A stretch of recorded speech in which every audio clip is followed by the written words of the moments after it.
ಅರಣ್ಯ ಇಲಾಖೆ ಅದು ಬೀಗ ತೆಗ್ಸೋಕ್ಕೋಸ್ಕರ ಒಂದು ಹೆರಿಗೆ ಮಾಡ್ಸೋಕೆ ಅಂತ ಹೇಳಿ ಹೆಣ್ಮಕ್ಳು ಬಂದ್ರೆ ಅದಕ್ಕೂ ಕೂಡ ಬಿಡೋದಿಲ್ಲ, ಅದಕ್ಕೂ ಕೂಡ ಕಾಸು ಕೊಡ್ಬೇಕಾ? ಅದಕ್ಕೂ ಕಾಸು ಕೊಡ್ಬೇಕು. ಅದಕ್ಕೆ 150 ರೂಪಾಯಿ ಕೊಟ್ಟು ನಾವು ಬಿಡಿಸ್ಕೊಂಡೋದ್ರು ಅವಾಗ್ಲೂ ಬಂದು ಬೇಗ ತೆಗಿಯಲ್ಲ. ಅಲ್ಲೇ ಡೆಲಿವರಿ ಎಷ್ಟು 3 ಡೆಲಿವರಿ ಆಗಿದೆ ಚೆಕ್ ಪೋಸ್ಟ್ ಹತ್ರನೇ.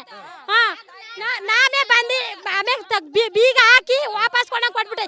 ಇಷ್ಟೆಲ್ಲ ಹಿಂಸೆ ಕೊಡು ಅರಣ್ಯ ಅಧಿಕಾರಿಗಳ ಮೇಲೆ ನಮ್ಗೆ ಗೇಟ್ ಬೇಕಾಗಿಲ್ಲ. ನಾವು ಇವತ್ತೇ ಗೇಟ್ ಮುರಿದಾಕ್ಬಿಟ್ಟು ಹೋಯ್ತಿದೀವಿ. ನಮ್ಗೆ ಚೆಕ್ ಪೋಸ್ಟ್ ಬೇಕಾಗಿಲ್ಲ. ಈಗ ಜೀಪ್ನವ್ರು ಕೇಳಿದ್ರೆ ಎಣ್ಣೆ ಹೊಡೆದ್ಬಿಟ್ಟು ನಾವು ಎಣ್ಣೆ ಹೊಡಿತೀವಿ ಸರ್, ನಾವು ಎಣ್ಣೆ ಹೊಡಿತೀವ, ನಾವು ಅವ್ರು ಎಣ್ಣೆ ಹೊಡಿದ್ ಮಲ್ತಾರೆ. ನಾವು ಈಗ ನಮ್ಮ ಅಣ್ಣನೋ ತಮ್ಮನೋ ಊರಲ್ಲಿ ಯಾರು ಇರ್ತಾರೆ ಜೀಪ್ ಡ್ರೈವರು ಅವ್ರನ್ನ ಎದ್ದೇಳಿಸಿ ಹೋಗಿ ಬೀಗ ಇಸ್ಕೊ ಬಂದಿದ್ರೆ ಅಯ್ಯೋ ಇವನಿಷ್ಟು ಮಕ್ಕಳು ಎಣ್ಣೆ ಹೊಡೆದ್ಬಿಟ್ಟು ಬಂದು ಗಲಾಟೆ ಮಾಡ್ತಾರೆ. ನಾವು ಈ ಗೋಲ್ನ ಯಾರ ಹತ್ರ ಹೇಳೋ? ಅಧಿಕಾರಿಗಳೇ ಆತರ ಮಾಡ್ತಾರೆ. ಅಧಿಕಾರಿಗಳೇ ಆತರ ಹೇಳ್ತಿದ್ದಾರೆ. ಆ ತರ ಮಾಡಿ ನಮ್ಗೀಗ ಫುಲ್ ಚಿತ್ರಹಿಂಸೆ. ಈ ನ್ಯಾಯ ಕೇಳೋರು ಅಯ್ಯಯ್ಯ ಯಾರು ಇಲ್ಲ ಸರ್, ಯಾರು ಇಲ್ಲ. ನಿಮ್ಗೆ ಏನ್ ಕಷ್ಟ ಏನು ಅಂತ ಯಾರು ಅದಕ್ಕೆ ನಮ್ಗೆ ಚೆಕ್ ಪೋಸ್ಟೇ ಬೇಕಾಗಿಲ್ಲ. ನಮಗೂ ಕರೆಂಟು ಇಲ್ಲ, ರೋಡ್ ಇಲ್ಲ, ಕರೆಂಟ್ ಇಲ್ಲ, ಬಸ್ರಿ ರಾಗಿ ಇವಾಗ ಬೀಸಬೇಕು. ರಾಗಿ ಕಲ್ಲಿ ರಾಗಿ ಬೀಸಿ ಜೀವನ ಮಾಡಬೇಕು. ಮಿಲ್ ಇಲ್ಲ, ಕರೆಂಟ್ ಇದ್ರ ತನ ಮಿಲ್ಲು ಕರೆಂಟ್ ಇಲ್ಲ. ರಾಗಿ ಕಲ್ಲಲ್ಲಿ ಬೀಸಬೇಕು, ಅದ್ರ ಬೆಟ್ಟ ಹೊತ್ಕೊಂಡ್ ಬರ್ಬೇಕು ತಲೆ ಮೇಲೆ. ನಮ್ಮ ಕೈಲಿ ಆಗತ್ತೆ ನಾವು ಜೀವನ ಮಾಡೋಕ ತಲೆ ಮೇಲೆ ಹೊತ್ಕೊಂಡ್ಬಂದು ರಾಗಿ ಕಲ್ಲು ಕರೆಂಟ್ ಇದ್ರತ ರಾಗಿ ಬೀಸ್ಬೇಕು. ಕರೆಂಟ್ ಇಲ್ಲ, ರಾಗಿ ಕಲ್ಲು. ಯಾವ ಊರಜ್ಜ, ಯಾವ ಗ್ರಾಮ? ಇಲ್ಲಿಂದ ಎಷ್ಟು ದೂರ ಇದೆ ನಿಮ್ದು? 10 ಕಿಲೋಮೀಟರ್. ಏನ್ರಲ್ಲಿ ಬಂದ್ರಿ ಇವಾಗ? ಈಗ ಜೀಪ್ ನಲ್ಲಿ ಜೀಪ್ ವ್ಯವಸ್ಥೆ ಮಾಡ್ಕೊಂಡ್ ಕರ್ಕೊಂಡ್ ಬಾಕಿ ಟೈಮಲ್ಲೆಲ್ಲ ನಡ್ಕೊಂಡೇ ಬರ್ಬೇಕು.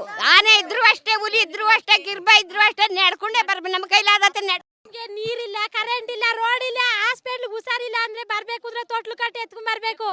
ಅಯ್ಯೋ ಇದನ್ನ ಕೇಳೋರು ಯಾರು ಇಲ್ಲ. ಅಲ್ಲಿ ಓಟ್ ಬಂದಾಗ ಮಾತ್ರ ಬರ್ತಾರೆ, ಓಟ್ ಮಾಡಿ ಮಾಡ್ತೀವಿ ಎಲ್ಲ ಸೌಲಭ್ಯ ಅಂತ ಹೇಳ್ತಾರೆ.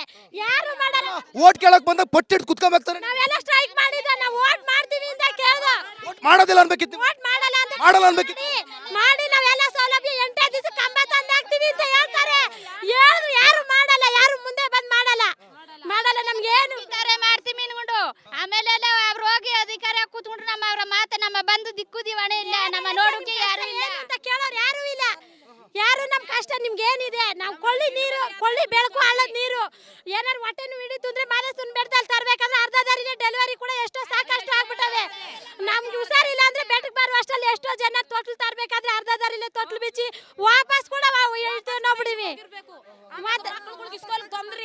ಇಸ್ಕೊಲ್ಗೆ 50 ಮಕ್ಳು ಬರ್ತವೆ, ಅಲ್ಲಿಂದ ತೊಂದ್ರೆ ಆಯ್ತದೆ. ಮಕ್ಳುಗಳು ನಡ್ಕೊಂಡ್ ಬರೋದು ಅಲ್ಲಿ 10 ಗಂಟೆಗೆ ಬಂದು ಮಕ್ಳುಗಳು ಎಷ್ಟೊತ್ತು ಪಾಠ ಮಾಡ್ದಾರು ಅದೆಲ್ಲ ನಿಮ್ ಮಾಡ್ಕೊಡ್ಬೇಕು. ನಮ್ಗೆ ಏನು ಮಾಡ್ಕೊಡ್ದಿಲ್ಲ. ರೋಡ್ ಇಲ್ಲ, ಕರೆಂಟ್ ಇಲ್ಲ, ಕುಡಿಯೋ ನೀರಿಲ್ಲ. 1 ಗಂಟೆ ಟೈಮ್ ಒಂದು ಬಿಂದಿಗೆ ನೀರು ಹಿಡಿಬೇಕಾದ್ರೆ ಮಕ್ಳುಗಳ ಇಸ್ಕೊಲ್ಗೆ ಎಷ್ಟೊತ್ತಿಗೆ ನಮ್ ಕಳ್ಗೋದು?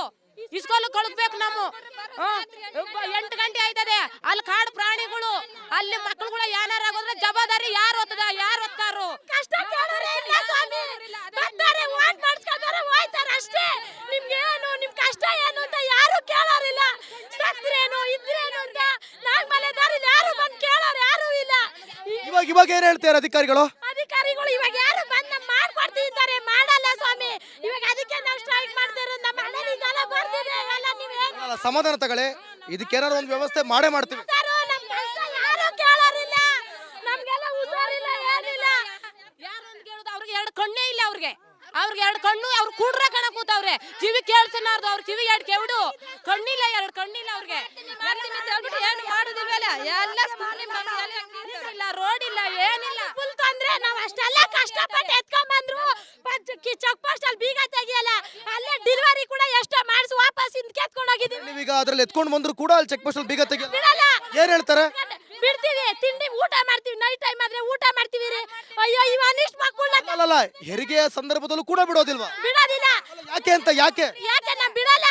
ಕಾನೂನು ಕಾಯಿರಲ್ಲ. ನಮ್ ಬಂದಿ ಬೀಗ ತೆಗಿರಿದ್ರೆ ಅಯ್ಯೋ ಅವನಿಷ್ಟು ಮಕ್ಕಳು ಬಂದ್ಬಿಟ್ರಲ್ಲ ಮುಖ ತೋರ್ಸಕ್ಕೆ ಅಂತ ಯಾರ ಹತ್ರ ಹೇಳೋದು? ನಾವ್ ಯಾರು ನಮ್ ಕಷ್ಟ ಯಾರ ಹತ್ರ ಹೇಳೋದು? ನಮ್ಮ ಹತ್ರನೇ. ಡ್ರೈವರ್ ಇರ್ತಾರೆ, ಡ್ರೈವರ್ನ ಹೋಗಿ ಬೀಗ ಇಸ್ಕೊಂಡ್ ಬನ್ನಿ ಅಂತ ಕಳಿಸ್ರೆ ನಾವ್ ಇವನಿಷ್ಟು ಮಕ್ಕಳು ನೋಡ್ಬೇಕಲ್ಲ ಅಂತ ಹೇಳಿ ನಮ್ಮನ್ನೆಲ್ಲ ಬಾರಿ ಹಿಂಸೆ ಕೊಡ್ತಿದ್ದಾರೆ ಫಾರೆಸ್ಟ್ ಅಧಿಕಾರಿಗಳು.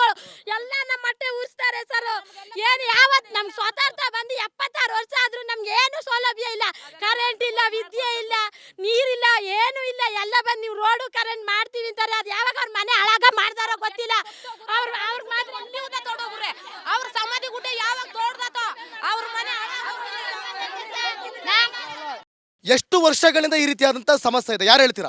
ಸ್ವಾತಂತ್ರ್ಯ ಬಂದು 76 ವರ್ಷ ಕಳೆದ್ರು ನಮಗೆ ಇನ್ನೂ ಒಂದು ಕುಡಿಯೋ ನೀರಿನಾಗಲಿ, ಒಂದು ರಸ್ತೆ ಆಗಲಿ, ಕರೆಂಟ್ ಆಗಲಿ ಯಾವುದೂ ಇಲ್ಲ ಇಲ್ಲಿ. ನಮಗೆ ಎಂತೆ ರಾಜಕಾರಣಿ ಬರಲಿ, ಯಾರೇ ಬರಲಿ ಬಂದು ಆಶ್ವಾಸನೆ ಕೊಟ್ಟರೆ ಹೊರತು ನಮಗೆ ಇಲ್ಲಿ ಬಂದು ನಮಗೆ ಇಂಥದ ಮಾಡ್ತೀವಿ ಅಂತ ಯಾರೂ ಮುಂದೆ ಬರ್ದಿಲ್ಲ.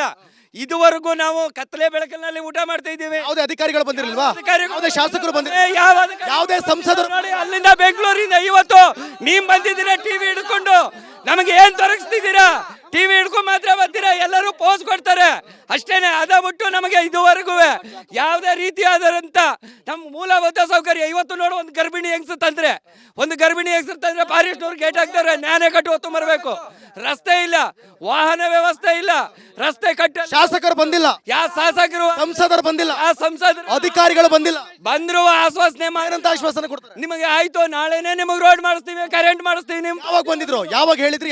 ಯಾವಾಗ ಎಲೆಕ್ಷನ್ ಬಂದಾಗ ಬಂದಿದ್ದ ಅಷ್ಟೇನೆ. ನೀವು ಎಲೆಕ್ಷನ್ ಬಂದಾಗ ಮಾತ್ರ ಕೇಳ್ತೀರಾ? ಎಲೆಕ್ಷನ್ ಬಂದಾಗ ಮಾತ್ರ, ಆಮೇಲೆ ಯಾರು ಸಿಕ್ಕಲ್ವಲ್ಲ ಸ್ವಾಮಿ. ನಮ್ಮದು ಇರೋದು 18 ಕಿಲೋಮೀಟರ್ ದೂರದಲ್ಲಿ, 18 ಕಿಲೋಮೀಟರ್ ದೂರದಲ್ಲಿ ಇರುವಾಗ ಅಲ್ಲಿಂದ ನಾವು ನಡ್ಕೊಂಡ್ ಬರ್ಬೇಕಾಗ. ಯಾವರು? ನಮ್ಮದು ಪಡಿಸಲ್ಲ ಅಂತ